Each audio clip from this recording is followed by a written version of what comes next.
为什么说啊，但凡来相亲来找感觉的，基本上都会失败，你信不信？我见过很多啊，见完一面就跟我说，哎呀，老师啊，我对他没有感觉。无论男女，只要你是来找感觉的，那我可以很负责任的告诉你，你肯定找不到。除非你自己是一个颜值很高的啊，气质谈吐又非常好的，情商还特别高的人，你能在短时间内呢吸引住对方，那对方呢也跟你是一样的人，那么你们才可能产生那个感觉。为什么？其实科学早就证明了这件事情啊，感觉它是人体荷尔蒙在起作用嘛，而这种东西呢，却往往来自于颜值和外在的一些吸引啊，甚至呢是某种环境下刺激了才会产生的。所以如果咱们就是一个普普通通的长相的人啊，那就别到相亲市场上来找感觉了。我之前有一个38岁的未婚女，学历很高，收入也很高，工作方面非常优秀。她跟男士见面就一定要找那种长相好的、阳光的啊，人还特别优秀的，得 hold 得住她的。但是她最大的短板就是长相平平，个子矮，身材胖啊，性格强势。说实在的，就这样的她跟那个她理想中的男人坐在一块儿啊，她自己倒是能够产生出感觉来，但是对方呢，能对她产生出这个荷尔蒙吗？我觉得有点难。结果她相了几十个都没成嘛，活生生把自己拖到了40多岁。那些能看上她的呢，她说没感觉，她认为没有感觉就不可能往下发展关系的，根本就没有接触一下的欲望了。所以但凡是过了30岁的女生还要看眼缘的，还要找感觉的，还要想一见钟情的，还要寻找爱情的，还要想谈一场轰轰烈烈爱情的，你们不觉得自己有一点幼稚吗？你这么多年了也没有找到爱情现在30多岁了，你还要来找爱情？很多女人她的思想就跟不上趟嘛。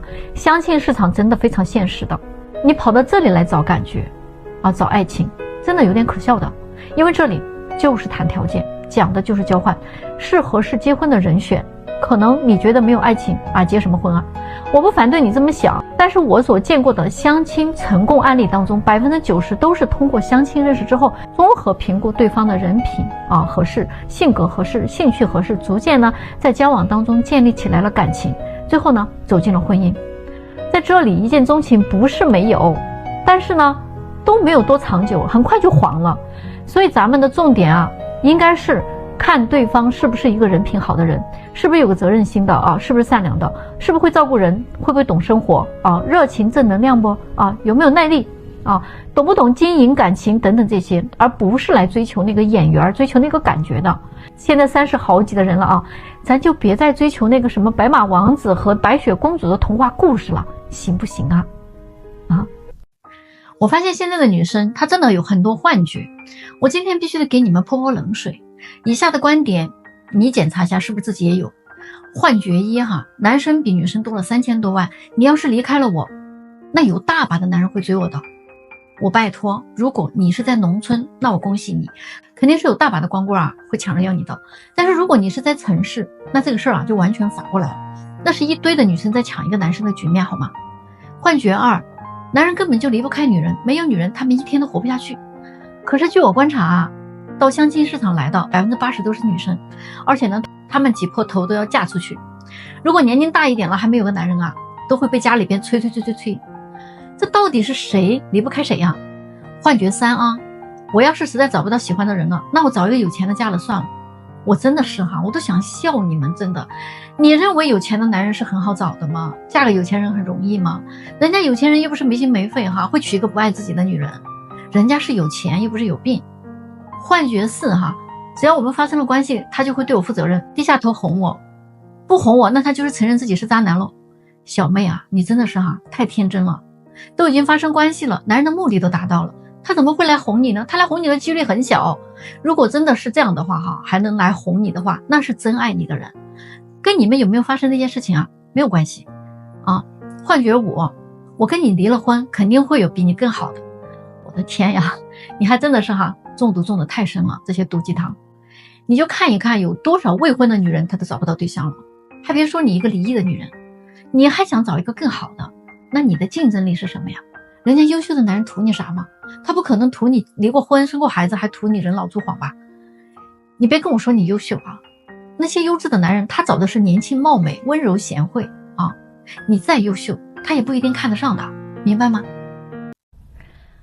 我不否认婚恋市场上呢确实有很多的女人她比男人厉害多了，但是呢，他们来找对象啊，一开口就是自己是某某头部企业的高管，年收入呢几十万上百万，一线城市有房有车啊，言下之意呢就是自己有多优秀。但是可惜啊，他们啊完全活在自己的世界里了。最近就有一个姐妹啊，36岁了，海归的硕士啊，某互联网大厂的高级管理，年薪100万。她来了呢，就往那儿一坐啊，开口第一句话啊，就是我毕业于海外某某高校啊，现任呢中国某头部企业的高管，年薪100万，北京有房有车啊，存款呢7位数。自认为保养得非常好，看上去呢也就28岁左右，心态还很年轻，可以接受姐弟恋。于是呢，我就问他啊，那你想找个啥样的？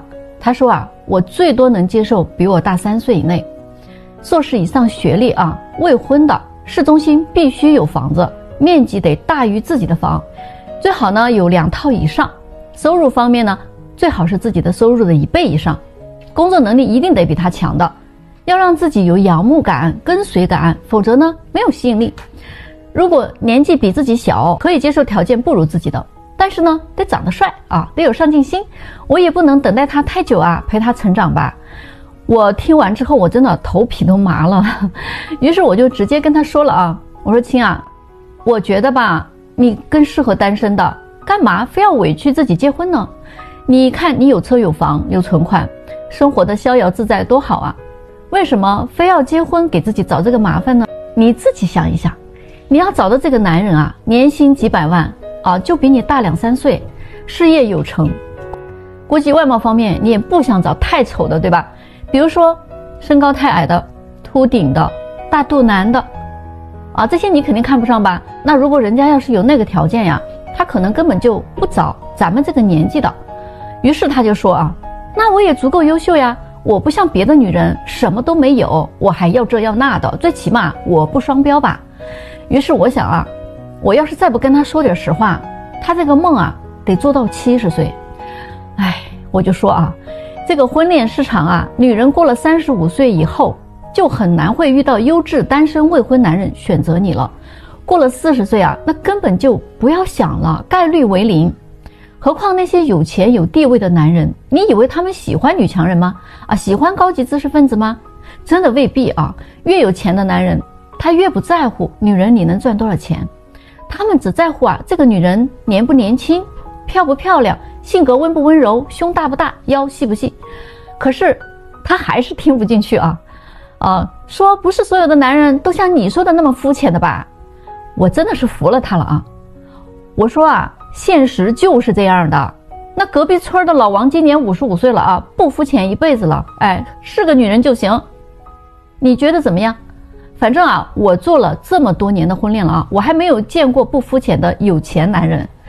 再说了啊，喜欢年轻漂亮的就是肤浅吗？那你也一直在强调男人的物质条件，就不叫肤浅吗？相对于年轻女人来讲，你没有人家年轻，也没有人家胶原蛋白多了，性格瞅着啊还比较强势，有钱人娶你回家干什么用啊？你们觉得我分析的对不对呢？别忘了给我留一个小心心再走哦。妈呀，90年的女生啊，就说自己不想结婚了，急得她妈妈一个劲的啊求我啊帮帮她女儿。今天一位家长带着女儿来找我，一看这位母亲就很焦虑，她坐下来就一直在跟我说她女儿的情况。90年的，之前也谈过恋爱没成功，后来就来相亲，家里亲戚朋友给介绍了不少，就是没有相成的，要么就是他看不上人家，要么就是人家看不上他。后来呢还勉强的接触了一个，他还是说啊没啥感觉，也不想再继续接触下去了。哎呀，这不实在没辙了吗？才想着啊带他来这看看。结果呀，他女儿啊不太给母亲面子啊，他说了一番话啊，我也是很无语了啊。他说啊，我其实已经不太想考虑结婚啊这件事情了。过完生日我都34岁了，老家说的话啊，虚岁都35了，目前工作还辞了，我还要重新找工作，我没有那个精力和时间去找对象谈恋爱。再说了，我这把年龄了我也知道自己找不到什么特别好的，目前最有可能的顶多是自己要个孩子。可是就我现在啊也算高龄产妇了吧，之前我也想过要嫁人，我做到了会持家，会照顾人，会包容理解和同理心，我也不物质，对他也很好，但是我还是被分手了。我一直在努力的工作哈，就想证明给那个人看看我不比别人差。但是呢，觉得没有什么意义了。那段时间里，我想了很多很多，因为我会自我怀疑，我甚至疯狂的打压过我自己。我会觉得自己为什么这么差劲，为什么就是不能变得很好。而且我经常会在心里有一个问题哈，就是这个社会为什么无论你多么努力，都不一定会被人认可。我做到了那么多，不管你多么会持家，多么贤惠懂事，你都不会有多少价值的啊！会被认定你是个失败的人，是一个没有追求的人。也许我真的很差劲，我知道我也没做错什么，可能他的离开不是因为我做错了什么，而是他不再需要我了吧。现在的这个社会对一个人的价值的评价，就是你这个人有没有什么家庭背景啊，你到底能赚多少钱。我现在觉得这一切都没有意义了，我就想做我自己了，我就想做一个自由自在的自己。我喜欢睡懒觉我就睡懒觉，我不想做饭我就不做饭，我不想谈恋爱不想结婚，我现在只想做个心安理得的废物啊，不行吗？没什么不好啊。我跟他妈妈哈，听完了他这番话呀，我们都沉默了。其实我还是有点能理解他的，你们说对吗？这样的姑娘你会选择吗？北京本地姑娘哈，27岁，身高呢是1.68米，身材匀称，在体制内工作，硕士学历，父母都在国企，原生家庭，独生女，自己名下呢有一套房产和一辆代步车。姑娘长得比较秀气哈，不算特别美的那种，但是很恬静可爱，性格呢也很开朗，说话稍微有点直接。就谈过一次恋爱，还是在学校的时候。现在她想找一个年龄相仿的男生，身高1.78米以上，她觉得这是最合适的身高了，比较搭嘛。在学历方面呢，本科以上就可以了。如果是北京本地的男生呢，最好是也有一个稳定的工作，家里边房子车子呢最好都有那如果是一个外地男生的话呢，最好在北京有首付买房子的能力，年收入呢30万以上就可以了。当然收入方面更高也没有问题，但是他就是有一个条件，不管是北京本地的还是外地的男生，他们家是不要彩礼的，但是呢他是会有嫁妆的。不过呢这个嫁妆呢婚后一定要由他自己来管理的。如果是你啊，你会同意他的这个要求吗？今天我们来聊一聊大龄有钱的男生。来找我找对象的很多大龄有钱男生条件是真的好，他们当中呢也有很多人哈都有一个什么样的想法呢？既要找一个温柔懂事的，又想找一个年轻漂亮的。那我就说吧，你只能选其一哈。有很多40多岁离异有孩子资产过亿的大哥，想找一个25岁左右的。那么你觉得这个女生能图你什么呢？是吧？你自己也是从25岁这个年龄过来的嘛。你25岁的时候，你身边的一个女同学如果找一个40多岁的大哥，你觉得他图什么呢？你心里没数吗？怎么你自己成了大哥之后，你就想改变人性呢？即便你很有钱，你也只能在温柔懂事、年轻漂亮当中选一个。你知道现实当中相亲男女的内心对白是怎么样的吗？女生会说，为什么你们男生以为相亲的女生就不用追呢？难道相亲就是给你们发对象吗？见1-2次就问我们对你感觉怎么样，愿不愿意做你女朋友，甚至直接就默认我是你的女朋友了，难道我们都不需要花时间了解吗？男生会说，那你到底知不知道什么是相亲啊？我们男生都不喜欢出来相亲了，知道吗？难道非要追一个女生才能在一起吗？而且我们要是会追女生的话，那还用得着相亲吗？他要是好追的话，早就被人家追走了，还轮得到我在这儿跟我相亲啊？女生说，相亲不就是一个认识人的途径吗？跟恋爱一样啊，无论是追求阶段恋爱阶段都一样嘛，都不能少啊。男生说，那我问你，你觉得相亲认识的男生要追你多久你才能跟他们在一起呢？女生说，最起码3个月吧，认识一个人了解一个人3个月其实也不长。男生会说，如果每一次相亲见面都是你们女生出钱，那我们男生当然愿意跟你耗下去了，无论3个月还是1年都没问题。可是不是啊，每次跟你们女生出来吃个饭呀什么的，花销都300-500，看场电影喝杯奶茶都是好几百上千，平均每一次见面都花费不少，要是坚持3个月下来，起码都得好几万了吧。最后你们女生直接还来一个我们不合适就拍拍屁股走人了。而一旦男生提出了 AA 制，哪怕就1次你们都立即觉得我们男生太抠门了，下头男，然后就把我们拉黑了，我们又得从头开始相亲，重复前面的那个过程。请问我们男生有多少时间，又有多少钱跟你们这些相亲女那么耗下去呢？女生说，可是我们女生都是慢热的呀，你们男生不主动一点啊，不多出来见面，了解次数多一点，那我们怎么知道合不合适呢？又不愿意花钱，又不愿意花心思，我们女生怎么愿意跟你在一起呢？大家觉得他们到底谁对谁错呢？今天上午的这个相亲现场哈，简直快成战场了。要不是我及时赶到，这两个人一定是打起来了。这个男生啊，确实他有点太极端了，直接让这个女生啊下不来台。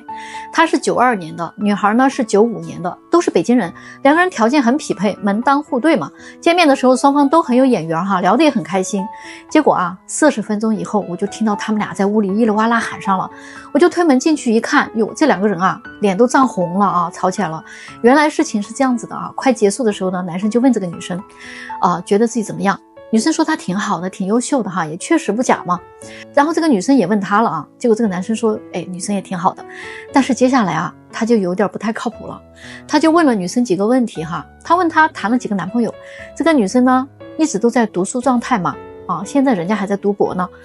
人家就说了，没谈几个，大2的时候谈过1个男朋友。结果他接下来又问了一个问题，那你们同居了吗？女孩说没有啊。然后啊，他还继续问啊，那你现在还是处女吗？这个姑娘啊，被这么问就有些不高兴了，说你什么意思啊？我是不是处女跟你有什么关系呢？这个男生看到这个女生有些恼怒了啊，他于是就继续说，你这么激动干什么？是与不是你跟我说完就完了吗？你还嚷嚷上了。女生说，你这个人是不是有病啊？相亲有这么直接问别人隐私的吗？我为什么要告诉你呢？你现在还不是我什么人好不好？是不是有点过分啊？难怪你相了这么多年想不到，你是活该知道吗？结果这个男生也不示弱了哈，他就说，那反正我是不能接受一个女人跟别的男生玩腻了，然后呢找一个老实人来结婚当接盘侠然后还操控人家3代的财产最后还要给你优渥的生活，给你提供情绪价值，凭什么呀？反正我是不要这样子的。大家觉得哈，这个男生他到底是有病呢还是人间清醒啊？其实大龄剩女这个群体哈，他们真的是不可能向下兼容的。为啥呢？大龄剩女既然她没有结婚，她肯定是要求高哈，事儿还多，而且她不可能是35岁才要求高的，事儿才多的，她一定是25岁了就已经这样了。那个25岁都没有嫁出去哈，又经历了10年的打拼磨砺嘛，自己从精神上和经济上都已经相对越来越好的情况下，你现在跟她说，因为你年龄大了，你要向下兼容，你就差不多找一个就算了。你觉得她能同意吗？而且大龄剩女的内心都会有一种声音，对吧？那就是我这么多年努力到底是为了啥？难道就是为了让自己不断的越来越好，然后去找一个各方面都不如自己的男人？肯定不是这样的。所以哈，咱们也不要总说大龄剩女不实际，其实她们心里非常清楚，她可能这一辈子真的结不了婚，她可能根本就等不到那个她心仪的人，这些都不是别人的原因，更多的都在于她自己。既没有25岁的胶原蛋白多，也没有25岁的单纯，现在已经到了骑虎难下的阶段了，结不了婚就是一件很正常的事，他们不这么想又能怎么办呢？这样的姑娘哈，大家来说一说，算不算是个好姑娘呢？94年的外地人身高1.65米，长相白净清秀本科学历，原生家庭。她现在在北京一家国企做销售，收入呢还可以哈，能挣个大几十万，性格呢很开朗，工作能力也很强。只不过她在北京是没有房子没有车的，有一点点存款，长相呢中上水平。她来找对象提出的要求是我做红娘以来少有的见到的正常的要求。比如说她认为她自己的条件并不算好，她在北京呢也就是能保证一个温饱普通家庭出身，也没有什么背景，所以她希望找一个普通点的男生，能够跟她一起吃苦耐劳就行，最好呢是外地人，在北京工作的，有上进心，有自己的精神世界，两个人呢谈得来，有共同努力奋斗的心就好了，不要求对方有房有车。婚房她可以和男生一起买不一定非得要在北京生活下去，以后呢可以一起去别的城市，不要求以后结婚非得男方出彩礼，如果男方出彩礼，她尽可能拿出相应的嫁妆来。婚后她可以跟男生 AA 制，一起负担家里的经济，如果对方比她挣得多那对方多出点，如果对方呢没她挣得多，那她可以多出点。这个姑娘的一席话真的把我惊呆了，所以你们听完了什么感觉呀？这样的男生你们来说是不是正常的哈？有一个30岁的男生，海外留学回来的，父母呢是原生家庭，父亲做生意，母亲在体制内。北京有房有车，中产家庭，他自己身高1.88米，在一家央企负责项目管理，还挺优秀的哈。瘦高型身材，之前呢在海外也是在全球500强企业工作，去年刚刚回国的，家里边呢就催他找对象嘛，结果他发现呀，国内的姑娘找对象谈恋爱啊要求特别的多啊，首当其冲的就是谈物质条件，第二呢就是男生提供给他情绪价值，第三呢要衡量男生的付出意识，唯一不谈的就是有没有爱情，人品性格怎么样，只字不提他能给男生提供什么。所以他找对象呢就提出了几个要求，第一，必须是海外留学回来的姑娘，最好门当户对。第二呢，要会做饭会做家务啊，不一定得天天做，但是你得会啊。第三呢，婚后呢家庭开支呢尽量是 AA 制，大家共同付出啊。第四点最重要，他不找同居过的女生。大家觉得这个男生的要求正常吗？今天我来聊一个非常扎心的话题，为什么有些有钱的女孩在北京上海她非常难找对象。那有钱它是分两种的，一种呢是家里有钱，一种呢是自己有钱。今天我们就先说一下哈，家里有钱的女孩在北京上海她为什么很难找对象呢？因为这两种女孩在北京上海实在是太多了，全国有很多有钱家庭的女孩都在往北京上海跑，小到一个村长啊，一个国企的小领导，一个处级的干部，做生意的有一定规模的小老板，大到那种级别很高的官员，上市公司的董事长等等哈。但凡手上有几个钱的，咱不说几个亿哈，就说那些3、5千万的这种家庭的女孩，有一半都在北京上海，因为当地满足不了他们见世面的这些梦想啊。但是北京上海可以啊，而且这种家庭的父母呢，也不指望自己的女儿能挣多少钱，做他们自己想做的事，开心就好了。而跟他们一样的男孩呢，都在老家，不管是家里搞房地产的，还是开矿的，还是做机械加工的，儿子都在家里守夜呢。而女孩呢，只需要实现他们自己的人生理想和爱与自由就可以了。所以他们都来到了北京、上海这样的超级大城市，最终的结果就是父母有钱的那些女儿都在北京、上海，而男孩呢都在老家。全国各地有钱的女孩呀，都往北京、上海跑，那他们呢又都想找一个门当户对的男生，结果呀，这种供需就严重的失衡了，所以他们是非常难找对象的。今天我们来聊一聊大龄有钱的男生。来找我找对象的很多大龄有钱男生条件是真的好，他们当中呢也有很多人哈，都有一个什么样的想法呢？既要找一个温柔懂事的，又想找一个年轻漂亮的。那我就说吧，你只能选其一哈。有很多40多岁离异啊，有孩子资产过亿的大哥，想找一个25岁左右的。那么你觉得这个女生能图你什么呢？是吧？你自己也是从25岁这个年龄过来的嘛。你25岁的时候，你身边的一个女同学，如果找一个40多岁的大哥，你觉得他图什么呢？你心里没数吗？怎么你自己成了大哥之后，你就想改变人性呢？即便你很有钱，你也只能在温柔懂事、年轻漂亮当中选一个。什么叫有眼不识泰山哈？有些姑娘她来相亲嘛，明明见的是个富二代，但是她看人家穿了一件优衣库啊，就怀疑对方根本就没啥钱，纯粹就是个骗子。还有些女生因为男生要跟她 AA， 就认为这个男生是个穷鬼，拿不出钱还要跟女生 AA。还有一些女生哈，因为男生饭后打包看不起男生，她觉得这个男生啊就有点 low 嘛。其实这些男生才是被教育的很好的男孩，人家不物质不攀比，懂得珍惜资源，低调行事，尊重女性。但是这些美德在有些女孩眼里啊，那简直是这是穷人才穿的衣服好不好，这是穷人才干的事儿好不好。但是实际上哈，每个人对于这件事情啊，他真的有不同的理解。有钱人真的不一定他就是靠这些来炫富的，就好像北京人炫富，人家会说走去我的四合院坐坐，在你看来这不就是几百年的破院子吗？有什么好稀罕的？广州人炫富说走吧，陪我去收房租。贵州人炫富会说走，咱俩去整2瓶茅台。如果是你在相亲，你会用什么样的方式让女生知道你是有钱的呢？今天这个相亲现场哈，简直就成了战场啊！要不是我及时赶到，这2个人啊绝对打起来了。这个男生呢实在是有点极端啊，他直接呢就让这个女生下不来台。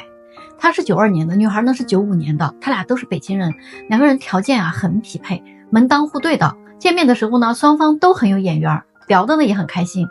结果40分钟之后哈，我就听到他们俩在屋里叽里哇啦的喊上了。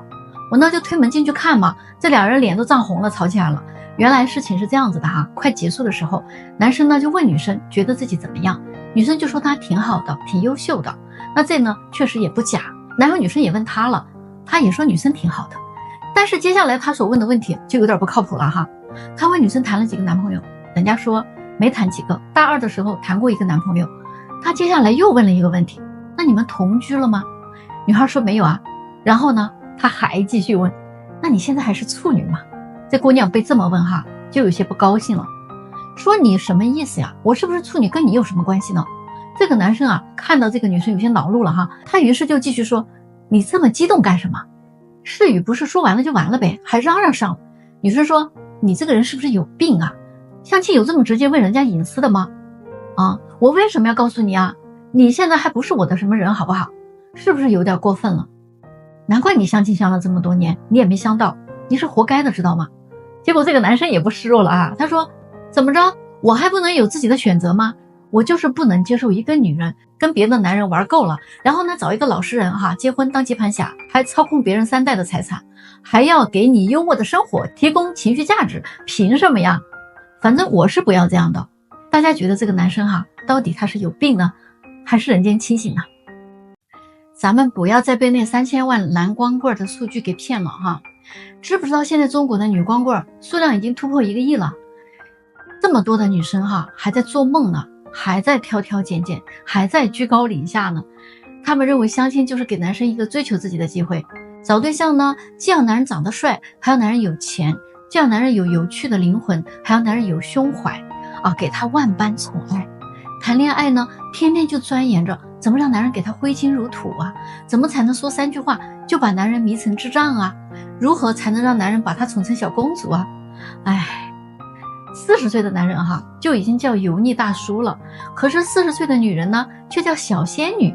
小仙女们呢还天天哈做着梦，小仙女们啊还天天的哈梦想着白马王子高富帅从天而降。我都不想说了，过去不管有多少人追过你，不管有多少人跟你谈过恋爱，事实已经证明你确实失败了，你败给了时间，也败给了现实，这就是被淘汰的结果。不管你有多么的优秀，有多么骄傲啊，你的结局啊就是有价无市啊，你必须降低标准了，你才有可能嫁出去。你们认可吗？为什么说现在只要女生一开口要东西啊，这个恋爱就没法往下谈了，经常都会谈黄掉。有个95年的姑娘嘛哈，她就过来给我吐槽嘛，她说呢，去年她真的相了几十个男生，其中她也接触了7、8个，那每一次呢她都会试探性的哈让男生给自己买礼物啊转账啊。她一直都认为呢，在物质方面的付出是谈恋爱的时候对男生真诚度的一个试金石。有句话不是说嘛，男人的钱花在哪儿啊，他的心就在哪儿。但是哈她就发现啊非常奇怪，每一次呢只要他不管是明示还是暗示的，这个关系啊就很难往前推进了。比如说有的男生啊直接就不跟他聊了啊，还有把他拉黑的，还有的男生呢买完东西就想跟他确定关系，就想亲亲抱抱了。这个时候他一般都会觉得，那认识的时间才这么短吗？太快了吧，他自己都还没有感觉呢，怎么可能确定关系呢？所以他一般都会拒绝啊。但是只要他不同意啊，好像这个男生就不会再追她了。这个到底是怎么回事呢？现在谈个正经恋爱真的是这么难吗？你说现在哈男生到底是怎么想的？来，咱们到评论区讨论讨论这个问题吧。我敢说在北京现在有很多人他是注定进入不了婚姻的。这些年我接触过非常多的男男女女，其实我对中国未来的结婚率生育率真的非常担忧。这些独生子女他们真的非常挑剔事儿逼啊，这样的人太多了，就连他们的父母啊都特别的事儿，他们只讲收获不讲付出的这些人呢，他们一定会被后来追上来的更年轻的人无情的碾压掉，然后还被岁月遗忘。不乐观的来讲，80后还没有结婚的可能有50%这辈子都结不了婚了，90后呢也会有30%的是进入不了婚姻了，这里边会不会就有你？80后的他们为什么就不想结婚了呢？有位网友呢是这么说的，他说我觉得这2年70后80后啊真的很难。60后呢有女儿养，90后呢有父母帮，00后呢根本人家不着急，只有70后80后啊赚钱也难，找工作也难。天天穿着便宜的衣服，过着憋屈的生活，一睁开眼，生活就是一地鸡毛。上有父母要照顾，如果结了婚，下有儿女要养育，不敢休息，都不敢生病，步入中年以后是身不由己啊。你说是不是这样子？其实所谓的困难也并不可怕，可怕的就是你不敢去面对它。我昨天啊，大半夜了哈，我还在安慰一个80年还没有结婚的大龄未婚女青年，她说她都不敢奢望结婚了，看到周围的人婚姻就那么回事了，现在的社会离婚率高得离谱啊，就感觉一种绝望。不知道你跟她是不是有同感呢？其实大家真的都不容易哈，来点赞支持一下吧。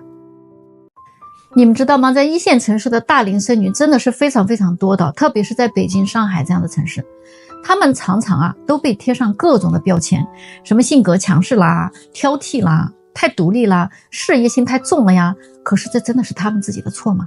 在这个现代社会中女性已经拥有了越来越多的选择和自由，她们不再只是为了结婚生子而活着的，她们也有自己的梦想、独立思考的能力、经济基础和社会地位。这个难道不应该是让我们为之鼓舞和赞美的吗？然而在这种传统观念的束缚下大众对于大龄剩女总是有很多的偏见，她们没有婚姻，没有伴侣，也没有孩子，似乎呢什么都没有了。但实际上她们还拥有自己的尊严、自信、梦想和追求呀。因此呢，也不要再以那种刻板的印象来评价她们了，请尊重她们自己的追求和选择，包容和支持她们的生活方式和理念。如果你也是个大龄剩女或者大龄剩男，在这种寂寞的日子里，也不要放弃自己，相信自己的选择，坚持自己的梦想，你会遇到那个真正属于你的人。最后呢，我跟你们一起共勉，珍爱生命，珍爱自己。我呢有一项业务叫精准择偶定位，有的朋友他真的不明白这是什么意思大多数人呢都不清楚自己能找个什么样的，他只知道自己想找个什么样的，对自己的认知定位又不太清楚，可能你的择偶标准就是自己一拍脑门想出来的。你想的这个方向呢，只是一个完全有利于你自己的方向，而这个方向的人，你了解人家他想找个什么样的吗？这块你要是错位了的话，恐怕一直会处在一个很难脱单的境地里。有些人他为什么总是高不成低不就呢？为什么有些人总是被别人短择呢？你为什么总是会变成备胎呢？这些都是你定位出了很大的问题我每天都接触非常多的男男女女，10多年了，我非常了解男女的想法和需求。来找我咨询的人也好，1对1的也好，大家都是花了钱的嘛，他们非常愿意跟我说真心话，上至大佬级别的会员，下至普通打工者，都是推心置腹的沟通所以呢，我听到的真话一定比你要多得多。所以你的定位准不准确，我比你更清楚。你的理想型愿不愿意找你这样的，我也非常清楚。你来找我呢，我肯定跟你说实话嘛。另外如果你在相亲初期很难推进关系，或者你想分手又担心找不到更好的，那都可以来找我聊聊。任何事情不能着急做决定。还有有的人他同时聊了好几个，也不知道怎么选择，不知道谁是真心的。你犹豫不定的话也可以来找我给你分析分析大部分的人都属于高估自己的行情的。你来找我定个位呢，绝对不让你跑偏，也不耽误自己的时间，好吧？现在这个社会风气就是这样的，这一说到结婚，女方就要高额的彩礼，要好车，要好房，男人一般都会尽量的满足他们，婚后还得努力的养着她。多少南方家庭为了要娶个媳妇儿，几乎变得一贫如洗了，有的家庭外债累累不堪重负，婚后男人还得养着一个只想享乐挥金如土的祖宗，物质生活一旦达不到他的享乐要求，还有离婚的危机。为什么不想想，当今社会男女其实是平等的呀，结婚的一切开销应该由男女双方一起来负担的，而不是应该只由男方单独来承担。婚后男人也没有必要非得养着女人的这种义务，而是两个人要一起维系这个家庭的兴旺和睦。这类女人真的是太重钱了，太看重物质了，太能享受了，拜金挥霍，到头来还无情无义的。他们真的是把结婚当成了摇钱树和提款机了，当成了一夜暴富的手段和机遇，恨不得一下子把男人的口袋全部掏空，把男人的血汗都要榨干。哪个男人不希望自己能遇到一个性格温柔、知书达理、懂得疼人、勤俭节约、孝顺顾家、善良贤惠的女人呢？彼此恩爱白头到老，可是现在太多贪婪、拜金、享乐、无情的女人了，比比皆是。所以现在的男人，你是不是也该觉醒了？不要再无底线的去包容这些女人呐，跪舔这些女人。